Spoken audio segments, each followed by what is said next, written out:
What's up, everybody? Saturday, early evening for some folks. It's still late afternoon for me.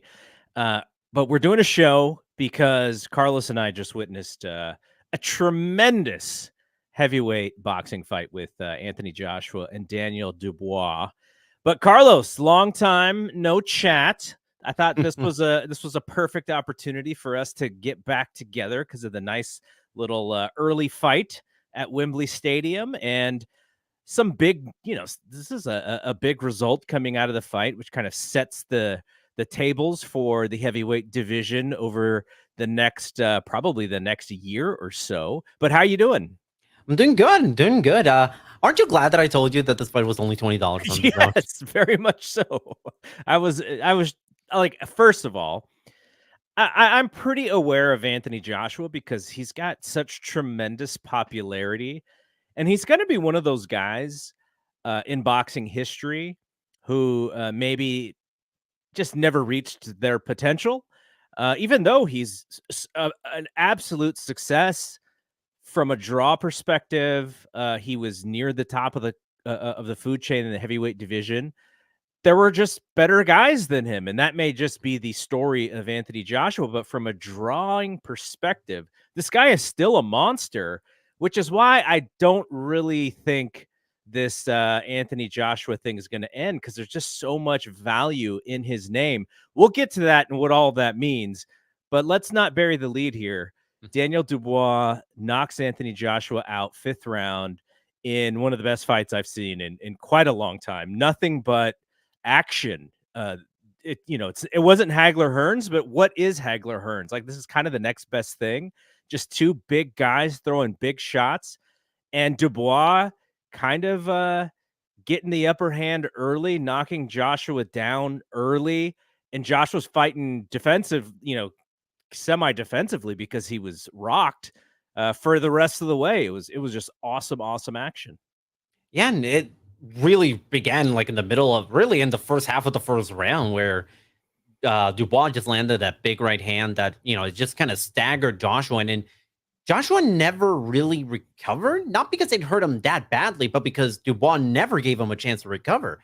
Like from the opening bell, Dubois just charged right at him from the start and just started bombarding him with shots. And I was looking at the stats earlier, which by the way, it's not the. I mean, if you look at the stats of the fight, it's first of all, it's not CompuBog. It's something different that the zone is doing. But like the number of shots that Dubois was landing was almost like 2-1, and it felt like closer to like 5-1 with how much Dubois was basically swarming Joshua throughout the opening get go. But like I was telling you right as we got right before we got on the air, just reading this on Boxer, Joshua down four times, 1st, 3rd, 4th, 5th round. Like, it's just unbelievable how good Dubois looked tonight. It was, and I don't think like Joshua looked like terrible or anything. It was just a case of Dubois got the drew first blood, and he just never let up.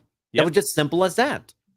It was it was interesting because I was trying to listen to the broadcast and really try and figure out what they were thinking, because Joshua comes in heavy favorite, and the entire promotion of this fight is, this is the best Joshua we have ever seen. And I even asked you that during the fight. I said, is this really the best Joshua, or do they just want us to believe that? Because the story of the last several years of Joshua's career is he needs to fix some things, and when he does, he's got all the tools, and he's going to be a better version of himself. Like, I feel like this is the same conversation, that we had, or maybe you and Robert had, or a lot of people had after the what's the big heavyweight Mexican guy who knocked him out? Andy Ruiz. Andy Ruiz. When he got knocked out by Andy Ruiz. Now, that was more of a surprise than this fight, obviously, but kind of the same thing, which is, is this guy going to be the best? Deontay Wilder, that fight is gone, probably. I'm guessing, because Wilder is over the hill himself, but he still has big fights. I just don't know if boxing people think that he has a legitimate chance at beating the top guys anymore.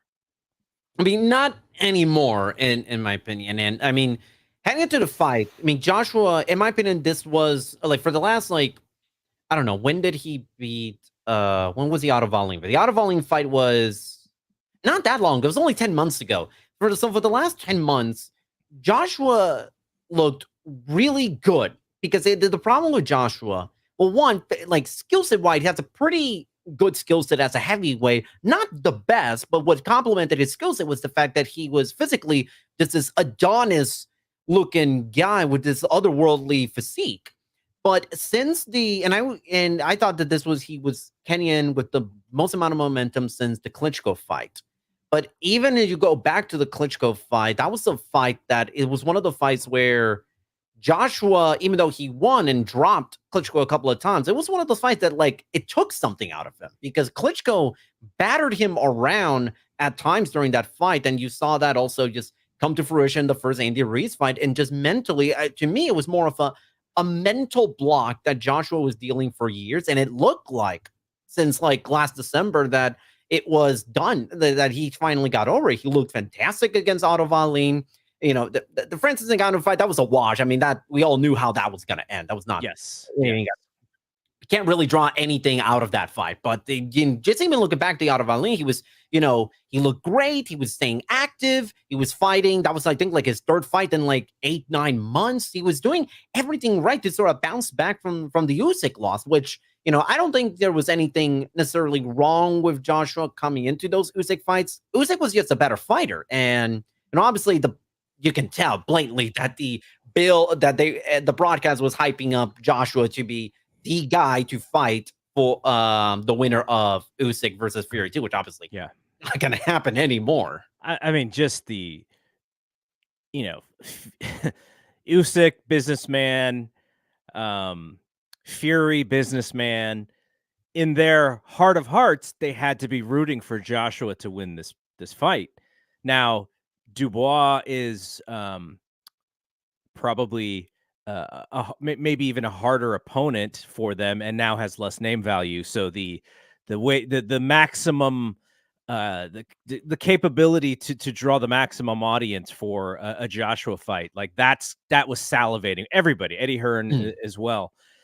And that's the part of boxing that, you know, we'll see if this will change, because I really want to get your opinion on this, which is you wait for the right time and the right money. And this is Mayweather and Pacquiao, you know, sort of 2009. Everyone was just dying for this fight. And then they put it off and put it off and put it off. And people will say, well, they waited too long. And if you look at the business of that fight, they did not wait too long, because they made way more money than they would have if they were younger and, you know, better fighters. It would have been a better fight. But when it came to the business of that fight, they waited about the perfect amount of time. But now we have when you have Saudi Arabia involved, and Saudi Arabia is just like, whatever, like, come sign with us, and we're going to throw bags of money at you to make sure that these fights happen. And in this case, like you said, $20 versus the $80 or whatever that people would have had to spend for the Canelo fight last week, which we'll also talk about in a little bit. The business has changed, it seems like. And if you are a boxer today, you may not have to kind of hold out for the crazy money, because the money being that much bigger than it has been in the past. There's no reason to leverage. Like, I'm looking at Terrence Crawford, and it's very clear that Terrence Crawford wants Canelo. Is the money out there for either guy to put that fight on, or do you just wait and wait and wait and wait? What if Saudi Arabia comes in as like, we're going to give these guys as much money as possible? Now, promoters and matchmakers and all that, the differences in that area could screw things up politically, but like, there is a possibility for that fight to happen if Saudi Arabia was to get involved. If Saudi Arabia is not getting involved, does that fight have a chance to happen?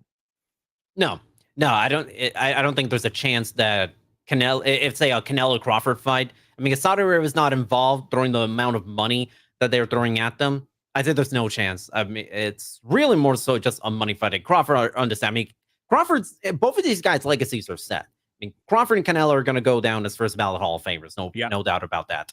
And I mean, clearly, these promoters are also willing to play nice because they are now, because the money is just right there for the take. I mean, how many times before Saudi Arabia? How many times have you seen a show co-promoted by Eddie Hearn and Frank Warren that wasn't a result of like a purse bid or anything of the sort? It was unbelievably rare. That's why, when Billy Joe Saunders and Demetrius Andrade when they fought each other a few years ago, no one cared about the fight itself. No one really cared about the fight. They cared about the fact that Frank Warren and Eddie Hearn somehow managed to put their differences aside and do a show together. And ultimately, and now Saudi Arabia, we had that 5 versus 5 card that they did a while back. That they got tonight's show. Saudi Arabia is just putting all this money at them, and I mean, it's first of all, and I'm just gonna, I think it's pretty clear, obviously, what the game is for Saudi Arabia. Why they're spending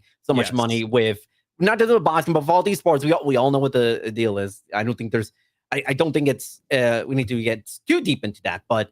And Riyadh, but you're talking about the sports washing that yes, yeah. For anyone who may not have been caught on to what I was saying, yes, I'm referring to the sports washing. But the deal with boxing is now obviously with all these fights coming together as a result. I mean, we got better BFB vaults coming together because of Saudi Arabia. Hell, it's now an undisputed title fight that originally was never going to be undisputed because the WBC was not going to sanction it. But then Saudi Arabia comes in with all the money, and they're like, we're willing to put aside our thoughts and feelings on the war in Ukraine just for that Saudi Arabia money. So, I mean, now with Dubois kind of being that front man, that front runner to fight the winner of Usyk versus Fury, there's a lot of intrigue in either fight, in my opinion. And I was telling you this before we go on it. With Usyk, there's a perfect build to that fight. Mm-hmm. The first fight last year, Usyk was down early in the fights, and Dubois had a fantastic start. Then he throws a borderline shot at the belt at Usyk. Usyk goes down. It was a 50-50, depending how you interpret it, 50-50 whether or not it was low blow or a legitimate knockdown. Ref called it a low blow, and then Usyk got back up. He stops Dubois. But had it been called a knockdown, Usyk would have lost that fight. He would not have been able. You could have counted 20, and he would not have been able to get back up. With Fury, the interesting thing is that this is basically a in-house fight because both of these guys are promoted by Frank Warren. And Fury, some people who follow Fury for a very long time knows he speaks very highly of Jared Anderson, this American prospect, and stuff like this guy's going to be a world heavyweight champion one day. But speaking for as the next great big American heavyweight. But then on the other side, he speaks very, very highly of Daniel Dubois as this guy who's going to be, given his age and in pure raw physical attributes, he's going to be the guy for the division when, Fury and Usyk eventually hang it up. So if Fury ends up beating Usyk in the rematch and there is no rubber match, Fury versus Dubois would also do monster numbers in the UK. And they could very easily do that at Wembley and could very easily do that same crowd that we just saw tonight. I don't know what the number was. I think it was 96,000. I think that was the number. That's what I heard on the broadcast. But I mean, who knows? Let's wait until the turnstile numbers kind of come in. We'll figure out what the gate is, and let's hold off until before Dubois tattoos say the attendance number on his somewhere in his body. Good call out. Good callback to some pro wrestling there. I just wanted to shout out Big Leo because he was the only one I saw go on record as saying that Dubois was winning this fight before it started. You had predicted Joshua in a stoppage in 10, and I think on the broadcast it was 80-20 for Joshua. I did a quick poll on the Fight Game Media Twitter, if you guys want to follow that, at Fight Game Media. And it was, I think it was like 72-28 or something for Joshua. So Dubois was not given a great chance to win the fight. And some of that is just because of what I mentioned before, is Joshua's insane popularity and his big, giant name. I did notice on Dubois' record, he has lost twice. You mentioned the Usyk one. And then he also lost in 2020 against Joe Joyce. Yep, it was the Joe Joyce fight. It was done, and it was during the very early days of the pandemic, where no one was attending boxing fights. So you just did the studio show with no one in attendance, and that was quite an interesting fight, because Joe Joyce, it was the bill, like, had this been like pre-pandemic, this crowd, it wouldn't have done 96,000 in Wembley, or it would not have sold out like one of these 70, 80, 90,000 seat stadium shows. But Joyce versus Dubois would have sold basically any other type of arena / small stadium in the UK, because it was the two biggest prospects in the UK at heavyweight, undefeated. And it was a very, very interesting clash of styles. Joyce, the older Olympic decorated, highly skilled guy, when then you had Dubois, who was this prized athletic, like piece of prized specimen, could like may not have a ton of experience, because he started in boxing very late. But then you see his physical attribute. You saw him just like, oh my God, like this guy's like unbelievable. And then Joyce really just dominated that fight. He essentially did all he did. Joe Joyce was, I think, for like 8-9 rounds or something, he just jabbed at Dubois' right eye and broke his orbital bone until the fight was stopped. And I think like this is one of those things that I love about boxing, especially UK boxing. The attitude is that a loss doesn't really define you, and you're able to bounce back and be a big star and be a contender. And I mean, look at Joshua. Joshua's lost 3 times, and in all 3 of those losses, he did not look good at all, and he still managed to bounce back and be a world title contender. And Dubois was able to parlay the losses and what he learned in the Joyce fight, not letting his opponent get the upper hand early, and in the Usyk fight, making sure that if you hurt your opponent, you make sure that your opponent stays down and not let your foot off the gas pedal. And I think this is a combination of what he learned in those 2 losses and staying active in the last 9 months. People don't realize Dubois has been really putting together one of the best resumes in the heavyweight division. After the Usyk loss, he fought 4 months later, less than 4 months later, beat Jarrell Miller, and then earlier this summer he goes out and beats Filip Hrgović to win the IBM. I think at the time the title, that the world title he has right now, was the interim title, but he went and stops him. And Dubois right now, probably even more than Usyk, has the most amount of momentum going for him in the entire heavyweight division. Yes. So let's just quickly go through the 5 rounds. We can go through the entire fight. And I just want to get your thoughts on some of the action as it happened. So round 1, right out of the gate, Dubois gets to the middle before Joshua. He's very eager. He's aggressive, lands the first big shot. And immediately Joshua has that look on his face of like, oh man, this is not how I wanted this fight to start. Joshua's trying to set up the jab smartly. That's, he's got the jab and the right hand behind the jab. And the thing that I noticed immediately is these guys are so big that they actually made the ring look small. Yes. Like just giant humans. Like the boxing ring, you always think about, I always think about, when I think about size of ring, I always go back to Leonard and Hagler, because Leonard gave up a lot of the A-side stuff to get to get stuff like a bigger ring, right? I don't remember if gloves were, whatever involved, but some of it was like Leonard's like, okay, the bigger ring's going to help me. But then you see this ring, and I'm like, oh my gosh, it looks like these guys are already fighting in a phone booth because they're so big. So he throws an overhand right that drops Joshua. And at this point, I thought the fight was going to be over. The referee allowed Joshua to kind of get his bearings back. And then as he gets back up, he is immediately saved by the bell. What did you think of Dubois' start and just his strategy and what he wanted to do early on? I thought, as you kind of pointed out, Joshua was trying to establish the jab early on, and I thought to myself, he's starting off fast, and I think like Dubois was thinking like, no, I've been down this road before where I had a bigger, longer guy try to start the fight early with the jab. I'm not going to allow that to happen again because I have a broken orbital bone that tells me I shouldn't let him do that.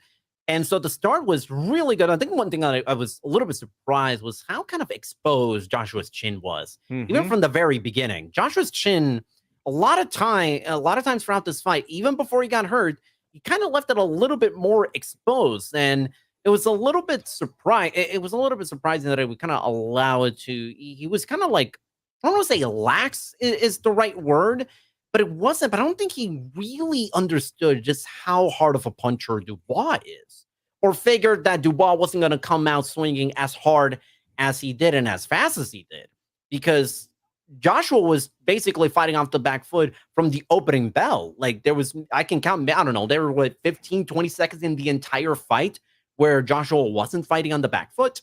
And when he got knocked out, like that was one of the only times at the end of the fight when he's like, oh, I can finally advance and I can actually go for it. And then he left. And that was like, what, 5 seconds? Yeah. That whole sequence was like we'll get to it, but like the ending sequence was like not even 10 seconds long. It was just so incredible just how fast everything went. And really the referee in this fight, Marcus McDonald, boy, he had an off night. the third round, oh my God, that was...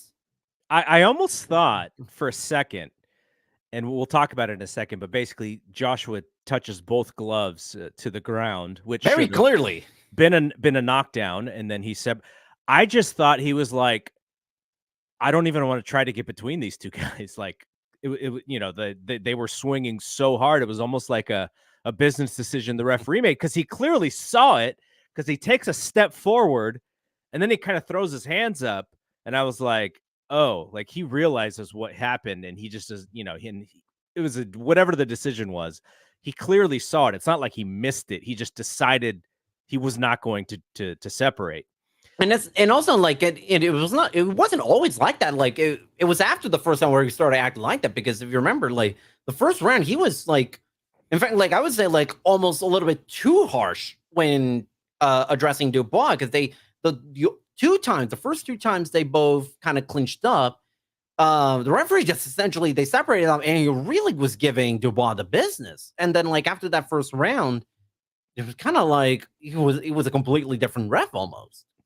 Second round, Dubois comes right out. He's smelling blood. He knows that he's got an opportunity to finish the fight.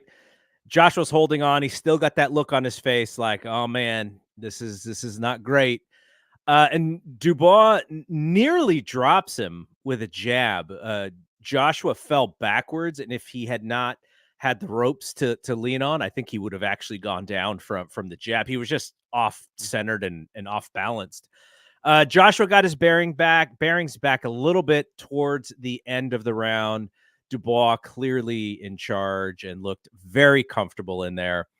Did you think that it was possible that Dubois was going to finish in that second round? I wouldn't say no. I would say no, because I thought that, Dubois was maybe going to try to bring him down just a little bit more, because we know Joshua is capable of putting up a resilient and valiant effort even when he's down.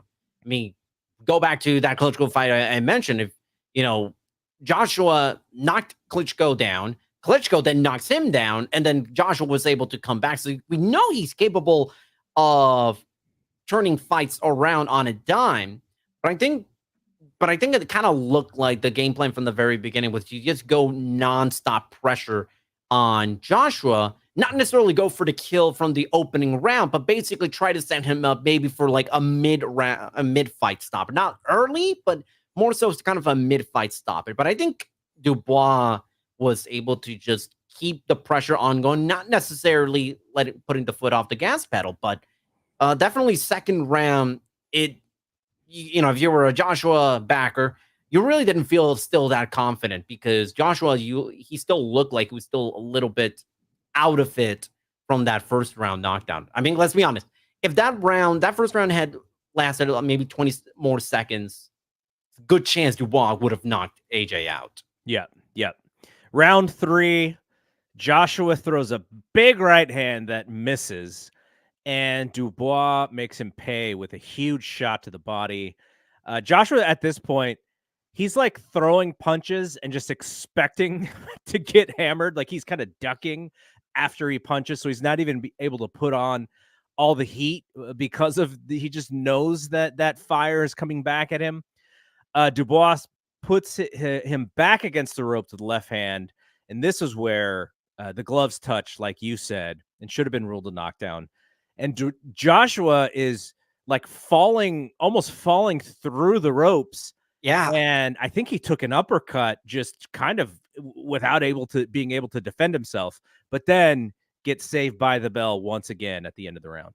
Well, save, I mean, knowing what we know now for the rest of the fight, I don't know if saved by the bell would have been an apt phrase to use. If anything, the punishment just continued from that point onward would have been more merciful to just stop it right there. It would have been better if he just stopped that the third round. Yeah, no, it was still such a weird sequence because the way, I mean, if you have not seen the fight,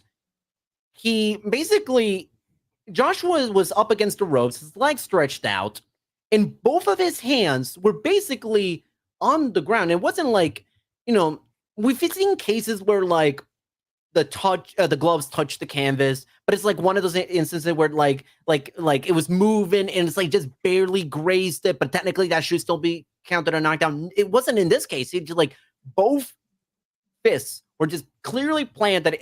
Granted, it lasted like half a second, but it was very clear and long enough to know, like, oh yeah, no, everyone saw that it should have been called a knockdown, and not like the referee had his back turned. He clearly saw he was to AJ's left, and I really don't know. But like, actually, the funny thing was like even the guy who with the microphone that starts to count whenever someone gets knocked out, he started counting, was already at like I think like at 3 or 4 before the referee was like, no, there wasn't a knockdown.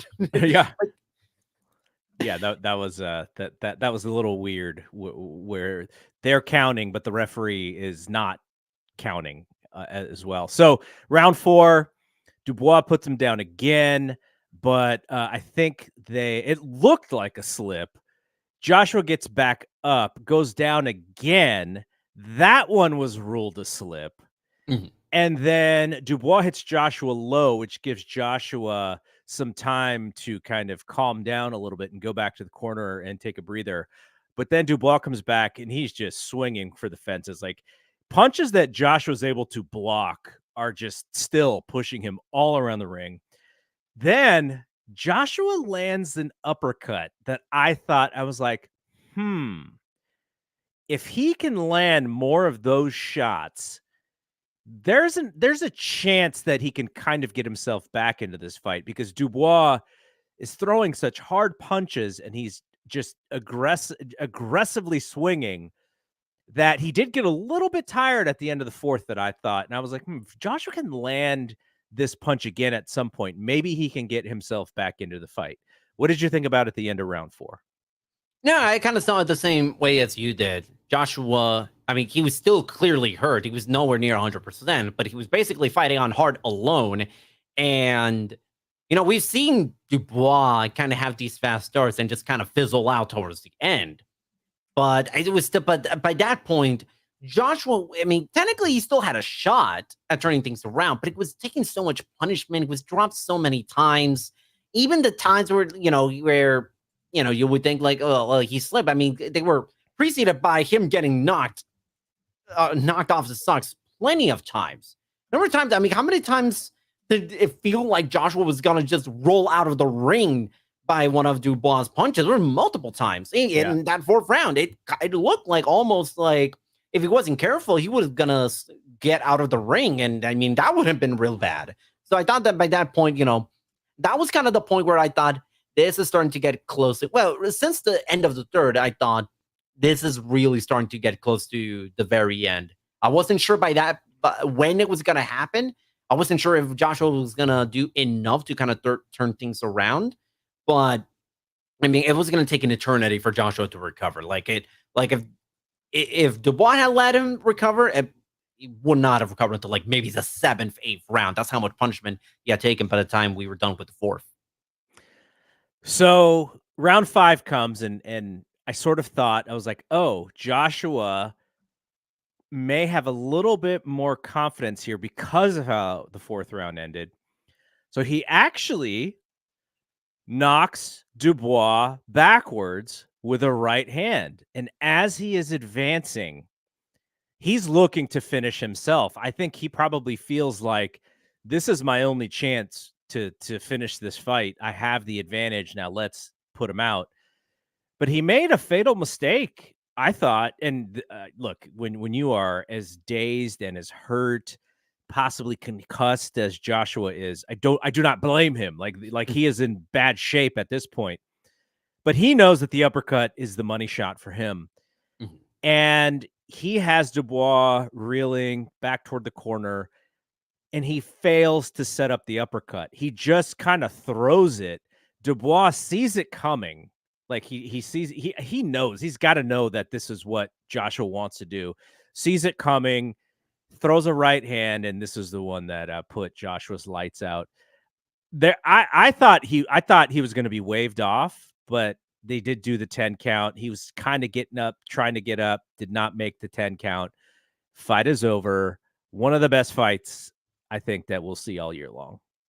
The way Joshua was kind of trying to get back up, it almost looked like Clubber Lang when he got knocked out by Rocky in Rocky 3, and was just trying to squirm his way back up, and it just couldn't. Like by the time it got to like, oh, that's an awesome shirt. Where'd you get that shirt?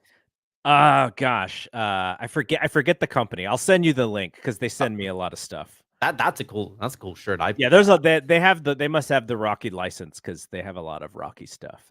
For those listening on the podcast, I just showed Carlos the shirt I was wearing, which is the Rocky boxing tour shirt. So it's a photo of Rocky from Rocky 3, which Carlos was mentioning, which is why I showed it to him.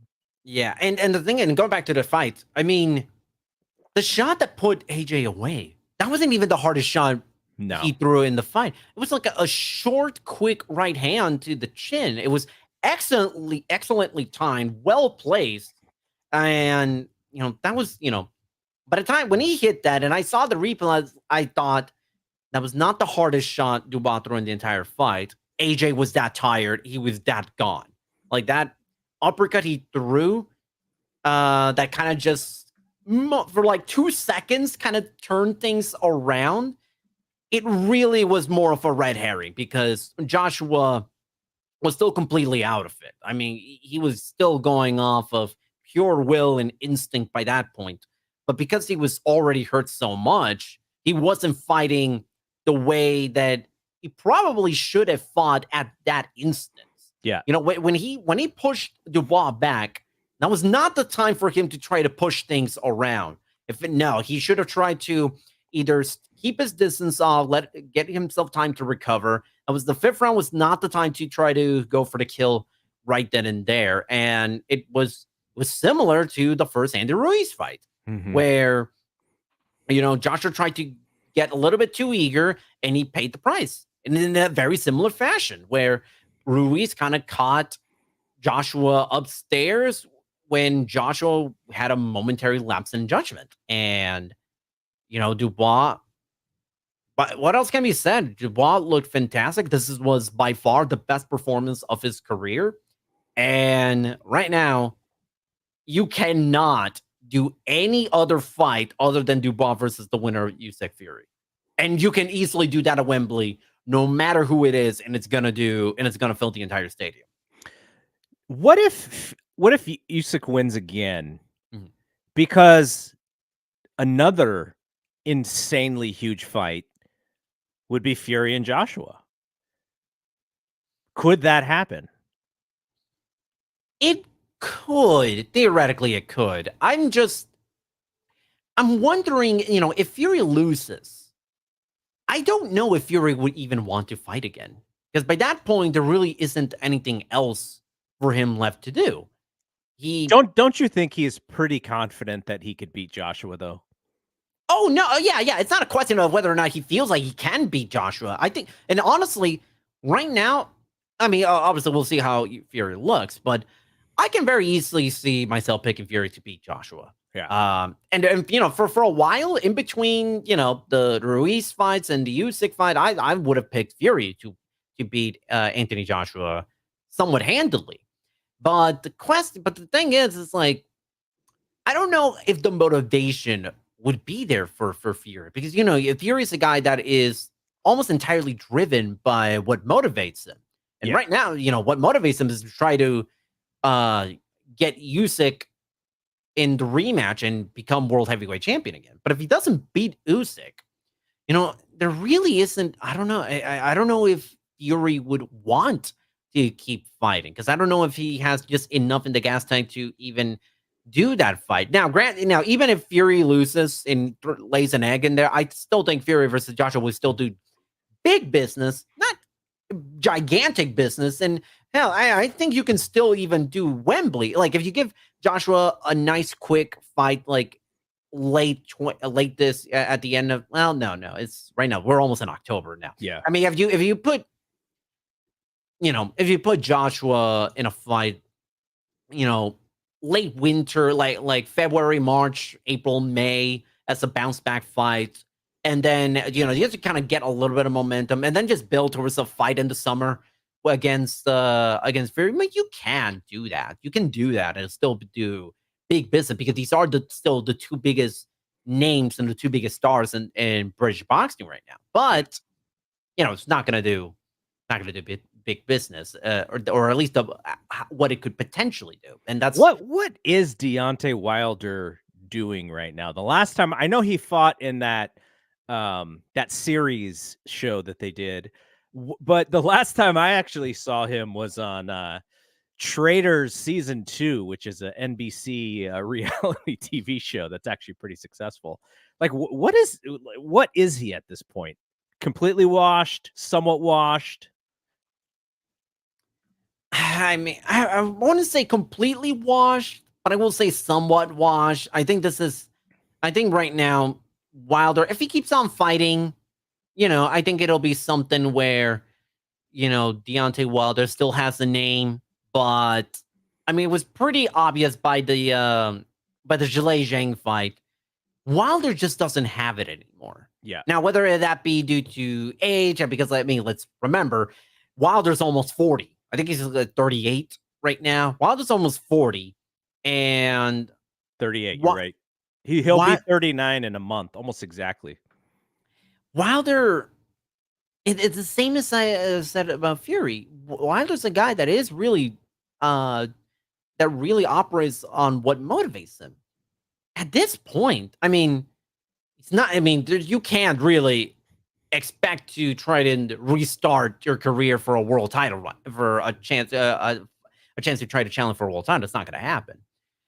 So I don't. I mean, I really don't see Wilder. I mean, if Wilder wants to fight Fury, or I'm sorry, if I guess if he loses or Joshua, I mean, he could, but it's just gonna be one of those fights where you're just kind of left wondering, like, why are we watching this now when these guys are at their lowest point of their career? And that's for Joshua. That's unfortunately the big question mark of his career.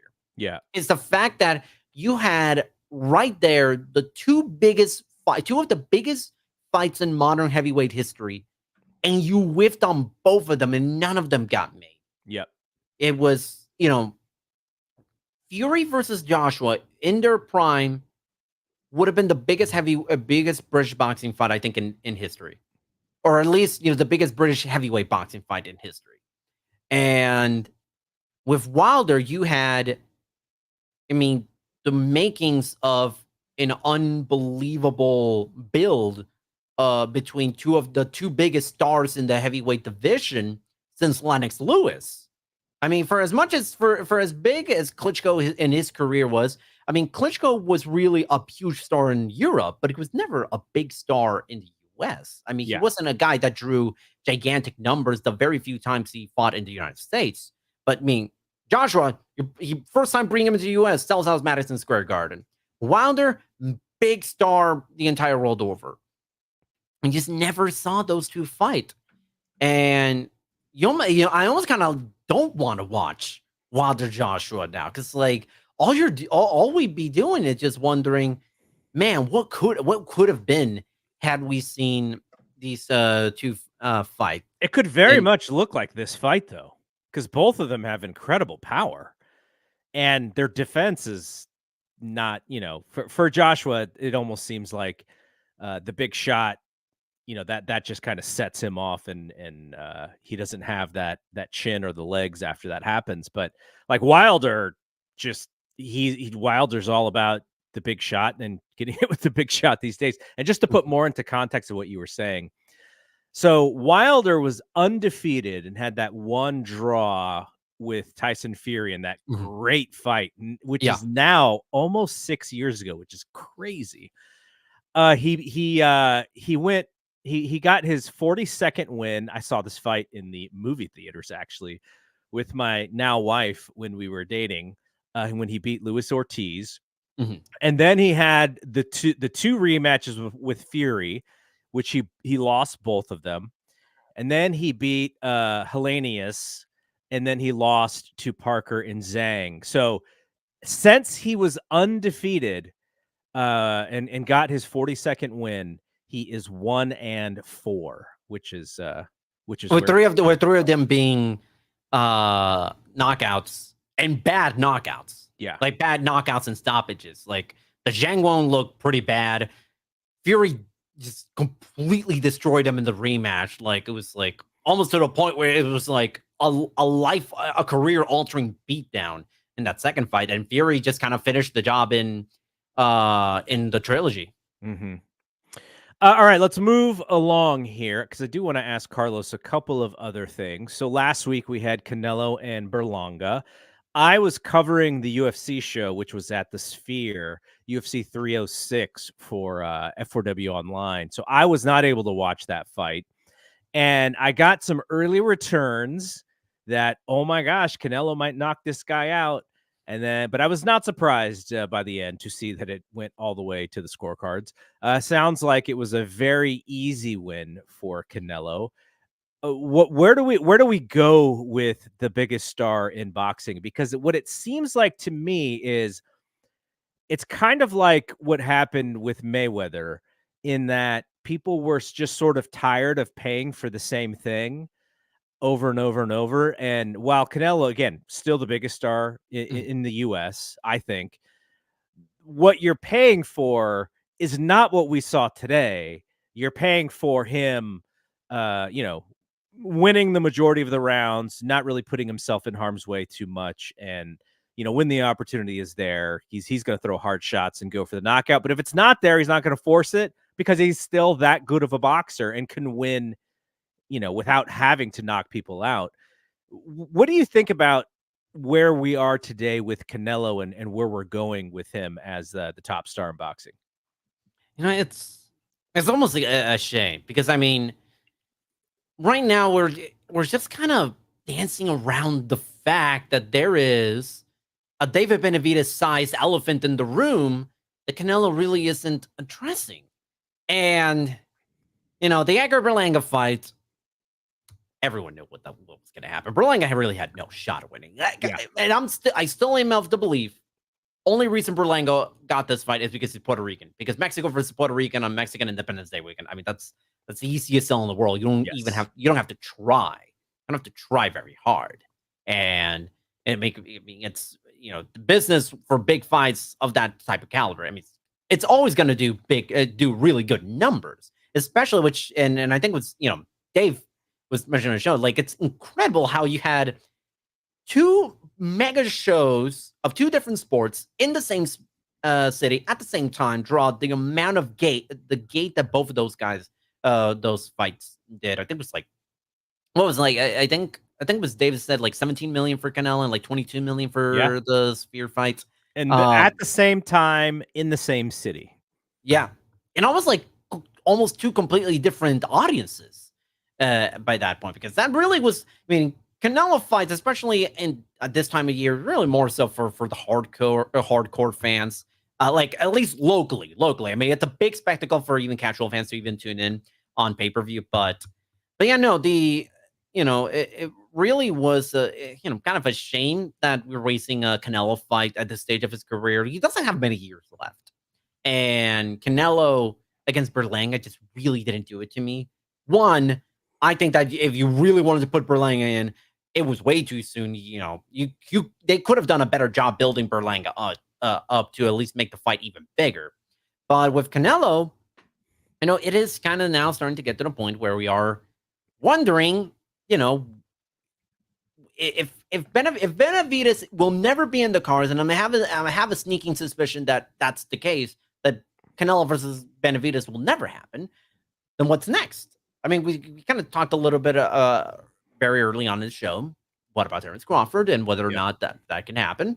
And I don't remember if I mentioned this to you like a little while back, but I don't know if I can see a scenario where Canelo does end up signing with this was Saudi Arabia and make it something to where you have a 2-fight build. You wait until the winner of the vacant IBF title that Canelo was stripped off. Wait for whoever the new champion is going to be, which is going to take place next month. I think I want to say in Germany, and whoever wins that fight, feed him to Canelo for the Saudi Arabia card, and then after that, have Crawford make the Crawford fight, which is, I can see that being the plan, because I don't see William Skull or Vladimir Shishkin beating Canelo. I think it would be just as dominant of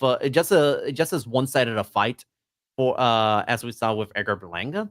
But if not, but if it doesn't go with the Saudi Arabia route, there really isn't that many more names PBC can throw at Canelo Alvarez and put him on these Amazon Prime pay-per-view shows. There really is not that many. I mean, David Morrell, who's an unbeaten Cuban fighter who is a really, really good fighter, and I think he would be a decent test. He's a very excellent offensive fighter who's been fast-tracked to being a world title contender early in his career. That's a possibility. Trying to think who else would be, because there's really not that many guys who does he want to avenge the Bivol fight? Only if Bivol wins. I don't think there's anything in it for Canelo Alvarez if Bivol loses to Better BF. Which is very much possible. It's very much possible that that Better BF can beat Dimitri Bivol. Personally, I think right now I'm probably leaning towards Bivol, but I don't feel confident in that pick at all. Just because Better BF is offensively, he's an absolute beast, but you do wonder, Better BF's age and the injury history that he's currently piling up right now. You wonder if that's going to catch up to him right now. But, if Bivol loses, I don't see that fight, because like the only reason that Canelo would entertain a Bivol rematch is Canelo moving up in weight to fight to basically be an undisputed champion at 175, which I mean that's tempting, but Better BF wins. I don't see Canelo fighting Better BF. I don't, unless Better BF wins but looks not great to the point that where Canelo can think, I think I can still take him on. I don't think his power may not be quite what it once was, but we're keeping it to 168 pounds. I don't know. I mean, Christian Mbili is a very interesting idea. He's a fighter coming out of Canada who Top Rank is really now starting to put their chips in with trying to showcase him and seeing like, okay, maybe we can try to force something where Mbili becomes a mandatory title fight for Canelo Alvarez. I know some people are, getting a little high on Diego Pacheco, but I still think Pacheco is still not ready yet. So we're not at the point where we're throwing these names, but it's like, yeah, but maybe it's not there yet. And I don't want to say that we're at the point where almost like Mayweather fighting Andre Berto. We're not quite there yet. That would be a bad place to be, I think, for everybody. By the way, if anybody doesn't realize like how what level I'm referring to, like go to Floyd Mayweather's Wikipedia and then go look at the pay-per-view bouts section, and it's Andre Berto was Floyd's last fight, before Conor, but it was immediately after Pacquiao. Look at the steep decline. Like it wasn't gradual. It was you had Pacquiao Mayweather was at the top of the world's tallest cliff. Berto was at the absolute bottom in terms of like the business it did. It was like, actually, I don't even know. Do you even know how many pay-per-view fights that did? I just remember it being really disappointing, which is not surprising. It was like less than, I think. Oh, I don't want to jinx myself, but it was definitely under 1 million. I don't remember if it was under 500,000. Yeah, I seem to remember it being like really, really disappointing based on what Floyd was even doing. Because remember, at the end there, who's the guy that Floyd fought twice? 400,000 buys. Who did Floyd fight right before that? Because he had two. No, that was Pacquiao. And then before Pacquiao, the two Marcos Maidana fights. Those are the fights that I was thinking of. Because Maidana was great at one point, like he very entertaining and stuff. But he was not on Floyd's level, and so we sort of figured Floyd was gonna neutralize him, and that's what happened. Though Maidana fought pretty well. I remember that first fight. But so is there a chance where Canelo's like, what is the next challenge? I'll give up 10 pounds. I'll go up to 190 and fight whoever the cruiserweight champion is. I can very much see that, because there are some names at cruiserweight that I think Canelo can beat. I don't think Gilberto Ramirez is, assuming Gilberto Ramirez beats his next opponent. But, overall, I can see like late in his career, which seems to be the trend for once great fighters at 168, kind of just say, screw it, I'll just go to cruiserweight. Who cares? I can see Gilberto Ramirez like making this like a really exciting, like a big all Mexican war that you can just like, I don't know, do it in Estadio Azteca and sell out 120,000 people. And I guess you can do that. That's assuming Gilberto Ramirez beats Chris Smith later this year, which it's doubtful. It's a very interesting fight. It's actually a really good fight at cruiserweight, but I can see depending on how the belts look in half a year from now, I would not put it past Canelo to decide, screw it, I'll go to cruiserweight. Hell, you know what? I think there's guys at that sham division, Bridgerweight, that I think Canelo's like, I can go to Bridgerweight at like 200 flat and take the belt. It's like, I don't want to get too much into the Bridgerweight thing, but yeah, no, Canelo. There are ways for Canelo you can try to like make up challenges as you go to try to like freshen things up a little and just be I guess at that point he'd be a 5 division champion, right? He won 154, 160, 168, 175 when he beat Kovalev. So yeah, it would be 5 division champion. Bridgerweight is between 200, which is the cruiserweight limit, and 224 pounds. So yeah, awesome. Yeah, and it was no one recognizes that division. The WBC No. just like, let's make a new weight class, and the WBA is like, we might want to do that, and everyone was like, no, Bridgerweight is for guys at cruiserweight who just don't have it anymore, but they're too small for heavyweight. And the funny thing is, Alexander Usyk is the best heavyweight in the world. He's not even a fighter weight-wise where he's past Bridgerweight. He can literally go to fight Bridgerweight as he is right now, which kind of goes to show, like, that's like taking Ken from big for anyone who even is remotely good at the top level. Yeah. All right, let's look at some of the fights for the rest of the year. You talked about Beterbiev and Bivol, which is in about 3 weeks, and that is on ESPN Plus. Is that going to be on just ESPN Plus, or is there going to be a pay-per-view component to that? Do you know? I'm trying to remember. Here's the problem. The way they have it is a little weird. So on ESPN Plus, no pay-per-view, you are getting the main event. And that's okay. it. That's it. You're That's getting good. the main. Yeah, you're only getting the main event for free.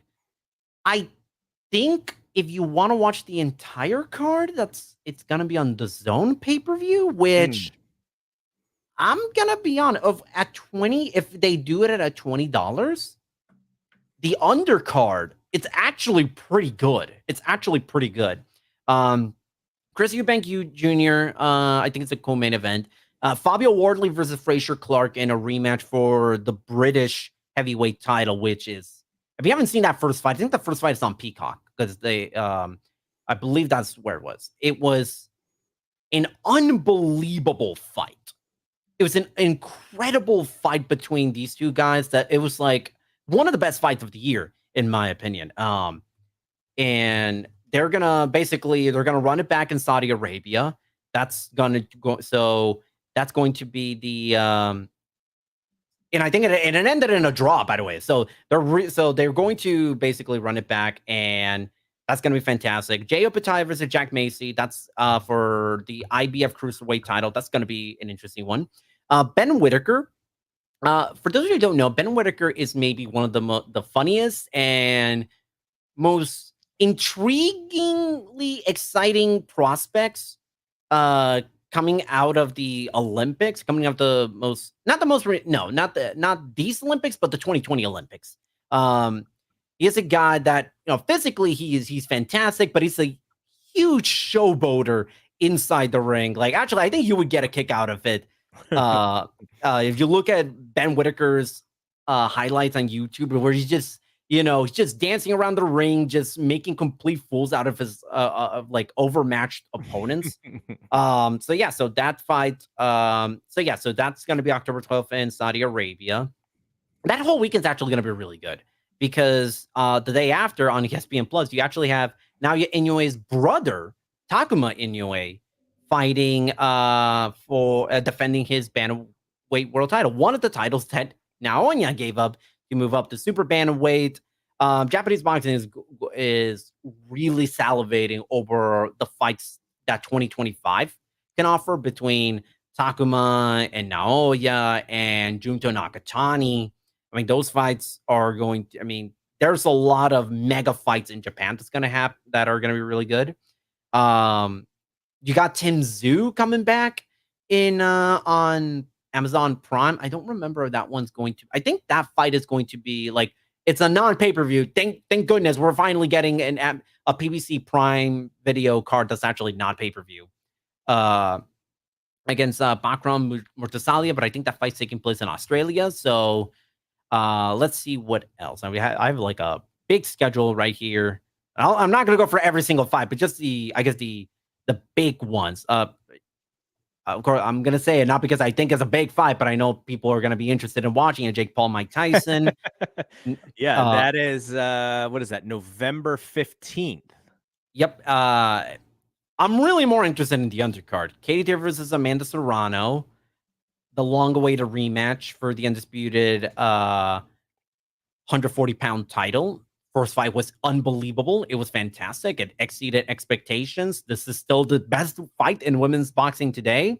Mario Barrios, who has been on a roll. They actually very recently announced he's going to be defending his WBC welterweight title on that undercard. He's going to be in it too. And there's the Gilberto Ramirez, Chris Bell Smith fight that I was just mentioning. That's on November 16. And you got Usyk versus Tyson Fury. That's going to be December 21. Could be very well be on the same weekend or potentially same day as Gervonta Davis. I mean, there's still no news on the Gervonta Davis as far as like anything official, but December 21 is a potential date being thrown around. I think we're maybe at the point where November 2nd, as originally planned or hoped, that's kind of out the window. So now you're looking at like at least, I think, mid to late November for Gervonta Davis's return. Right now, at this point, it could look like Lamont Roach, who's a title holder, 130 pounds. He'd basically be moving up in weight to fight Gervonta Davis. I would assume either 135 or maybe do it like at a 137 or 138 pound catch. Well, actually, no. The last fight Gervonta Davis had was at 135 pounds. No, you can easily do that at 135 pounds. So yeah, those two fights could very well be on the very same day. And then Christmas Eve, I'm not kidding. Christmas Eve, you had Naoya Inoue back in the ring.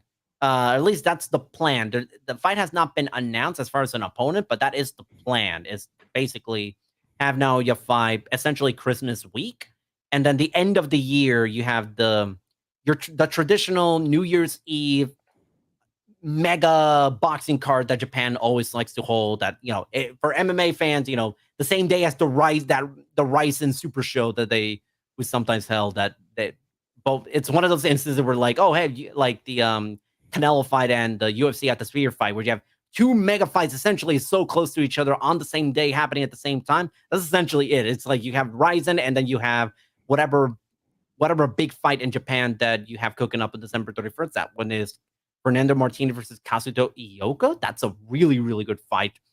Their first fight actually took place earlier this year. That's a really good one.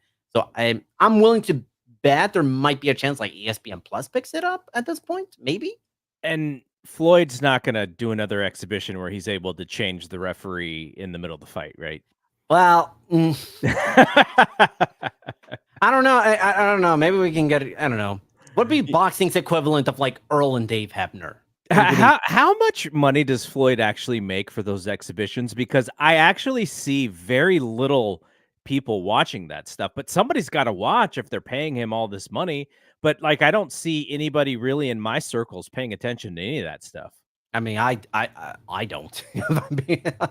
I mean, these are just gimmick fights that no one really cares about. I mean, he had the thing with very recently with John Gotti, which no one cared about. I mean, no one cared about the first fight. The only thing I saw from that is when he ordered the referee to leave and they brought in a new. That's the only thing I saw from the entire thing.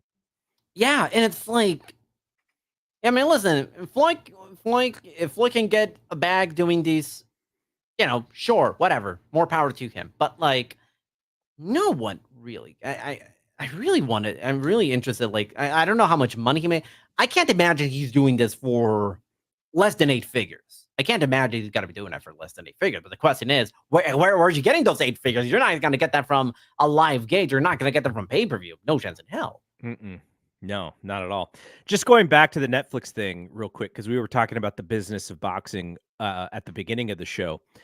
The Netflix thing intrigues me because if Netflix wanted to be a player, they would also change the economics of boxing. If Netflix saw that boxing fans added subscriptions for them or helped with churn, though Netflix doesn't have a great churn, they actually keep most of their subscribers.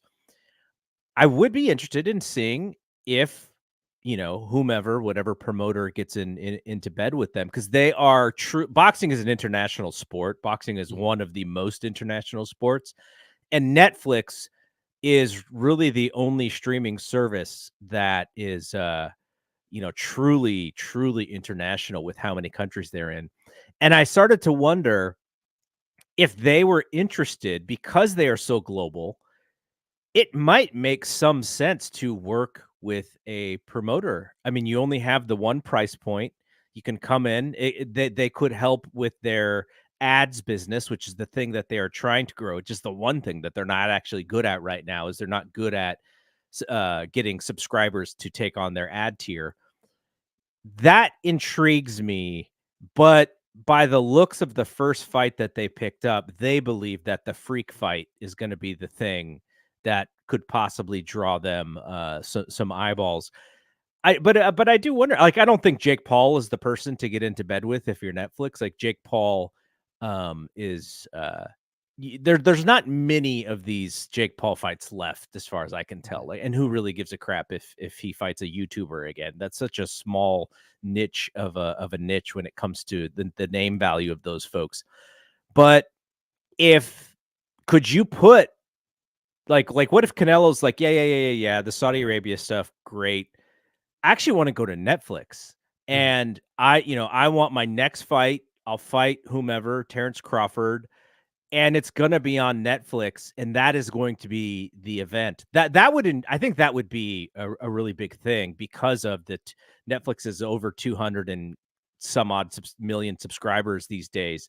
You could not reach more people for a single boxing match, I think, than if you just put it on Netflix. And the thing about it is that there are so many.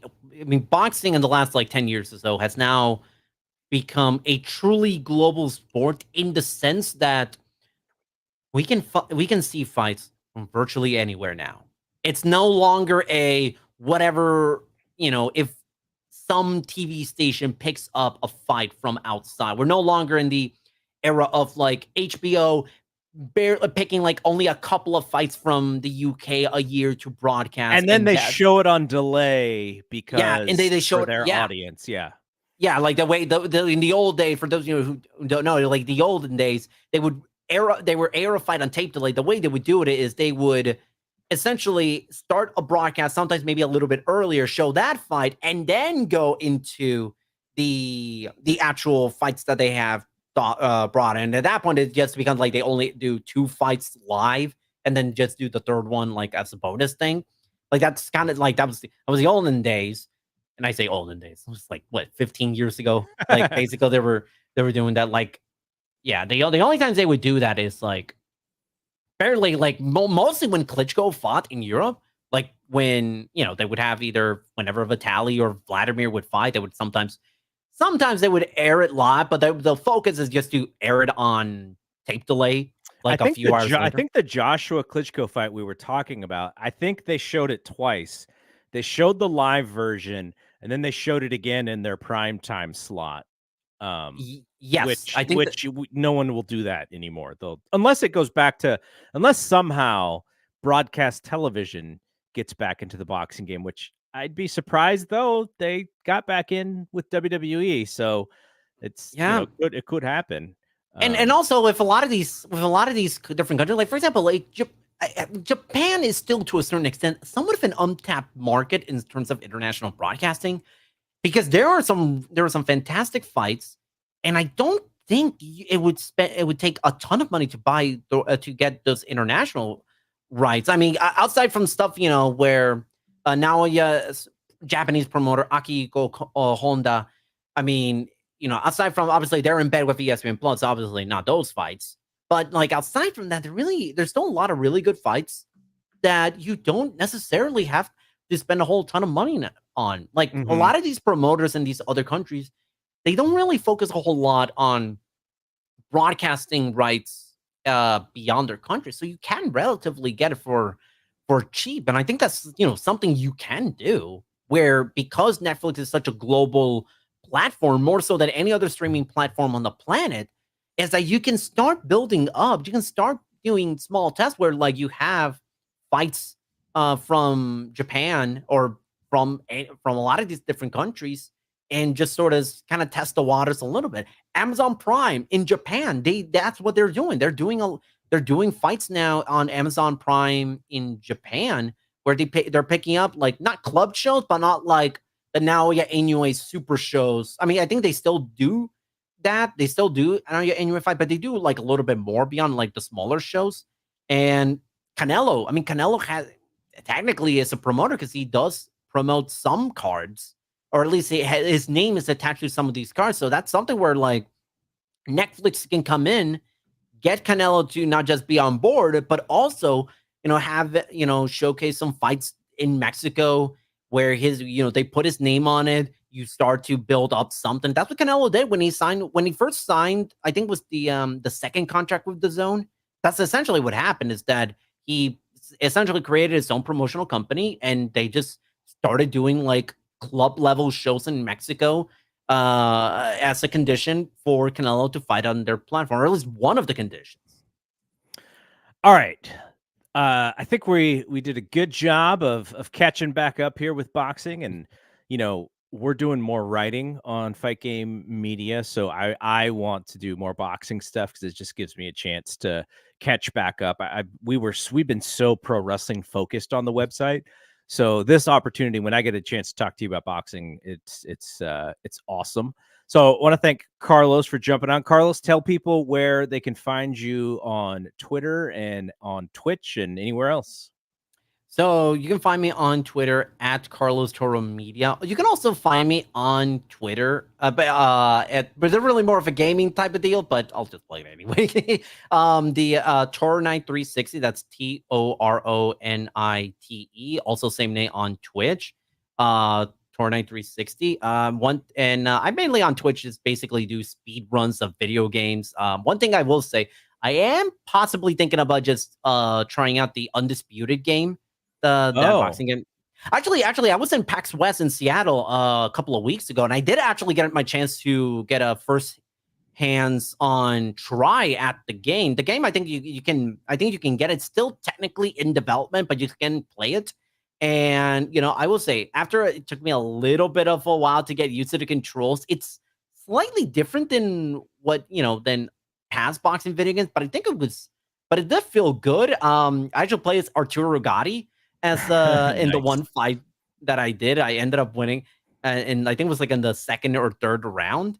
And it was it was fun. It's definitely a fun game that's right now currently being funded by Saudi Arabia. I was wondering where the money was coming from because they're licensing tons of fighters. And like you said, it's just been in development forever. I haven't seen an actual release date. I don't know if it's coming to consoles or if it's just a PC game. Like, I have no idea. This game has been coming out for like 3 years now, it seems.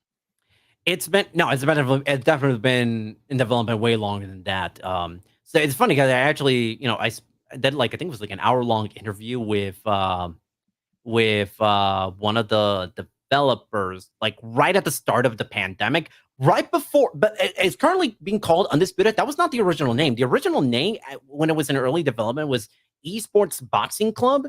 Yes. And they were, they still had a lot of, and the Saudi money coming in. That was like this year. That was like this year that was what made official.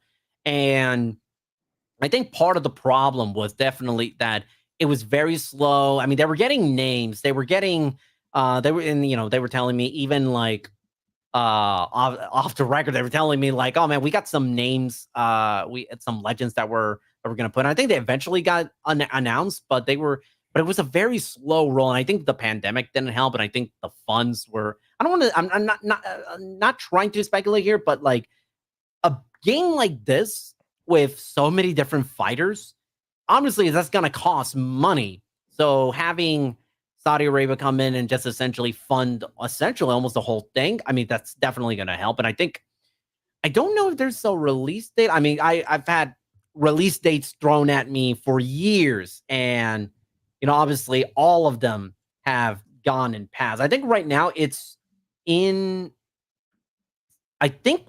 scheduled to be released in the coming weeks. I think that's the current plan. Like it's being for modern consoles for PlayStation 5, which I don't have. Xbox Series, the Xbox console, I don't have. So I'm just hoping that my laptop, that this gaming specified laptop is good enough to handle Undisputed. That's my hope.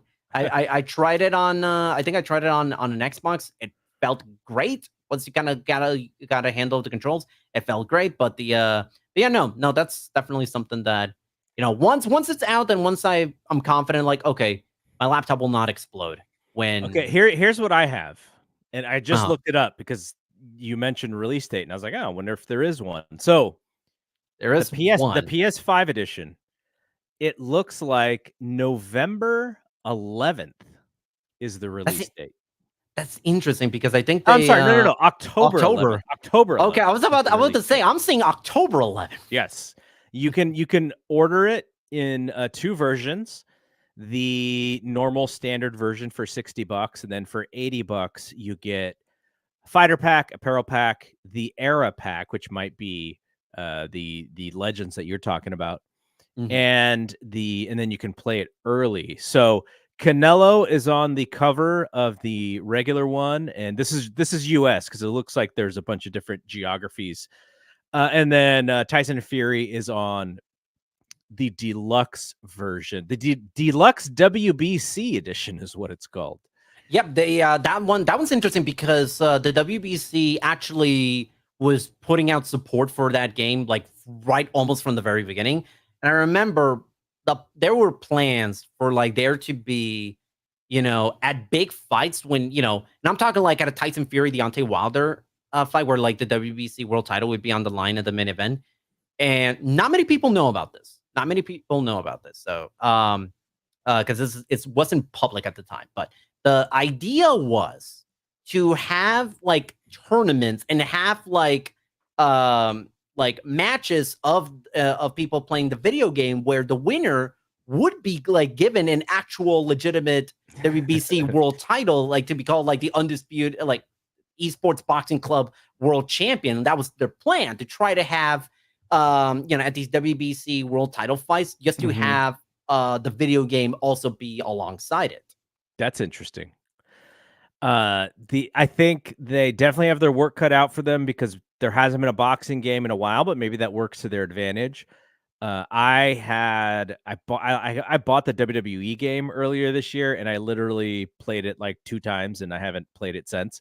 And it's not because it's bad, it's just because I don't I play like normally I play 2 games. I play MLB The Show, Mhm. and I play NBA 2K. And I play NBA 2K with my sons because you can jump online and run 5 on 5 against other crews. And the show is really just, it's a singular game for me. I don't normally play with others, but I also picked up NCAA college football, which is back after 10 years. God, I wish I could buy that. I wish I had a PS5. I really It's wanted it's to. it's not perfect, but if you, again, jumping online with some friends, you can take a school and compete and rebuild the school essentially. Like we all took teams that were very low rated and we're trying to rebuild programs and mine, try mine, and mine was Central Michigan. I'm using Southern Florida, so USF is my team, but Mm. my buddy's taken Reno, my other buddy's taken Coastal Carolina. They were all like low rated schools and were actually in our 3rd season, we were all in the top 20, and then 2 of us actually made it out of the tournament for the playoff, and they're facing each other in the championship game. So it only took us 3 years, but Wow. so you're playing a lot, but it's that aspect of it is fun. The game itself, it plays very similarly to how it used to play on the PS4. But so there are some problems with it, but overall, I think it's worth it. I think a lot of people are having a blast with it. But anyway, it's very hard to break into my cadence of games because I kind of play them very specifically and when I have the time and when I'm not doing other stuff. So I don't imagine I'm going to buy Undisputed, but heck, if it is like a must-have game, it's probably worth trying out because I don't know what's the last boxing game I really played? The EA, what was the EA Sports one? Knockout Kings or whatever it was No, called? that was it. Well, Knockout Kings would eventually turn into Fight Night. I Fight mean, Night. That's what it was. Fight Night. Knockout Kings was like 2000. Like I think their latest one was like 2002. Man, Yeah, yeah. It's been I a that was while. funny enough. That was actually the very first boxing video game I ever had. I had Knockout Kings 2000 on the PlayStation 1 and the Game Boy Color. Um, And the PS1 version I thought was really, really good because like it had a mode where like you get to relive classic fights and you got to like they had like a whole little like had an essay on like the build up to the fight and the concept was like fantastic. And the cool thing is you get to fight as Mills Lane in this referee uniform. Yeah, and EA has had the UFC license now for several years, and they're releasing that game every year, but no one had picked up. I don't even know what a boxing license is. Like what like it's not like there's a league, so I don't know even who you're licensing unless it's just directly with the fighters or with the promoters. But yeah, so I mean, if it's good, I'm hopeful it's really good so that more boxing games get created and then the boxers, get a little piece of the action. But all right. That's going to be it from here. I want to thank again Carlos Toro for joining up, and we'll figure out a time when to come back and have another discussion. But this has been a lot of fun. And yeah, so for Carlos Toro, I am Double G. We will see you when we see you. Peace out.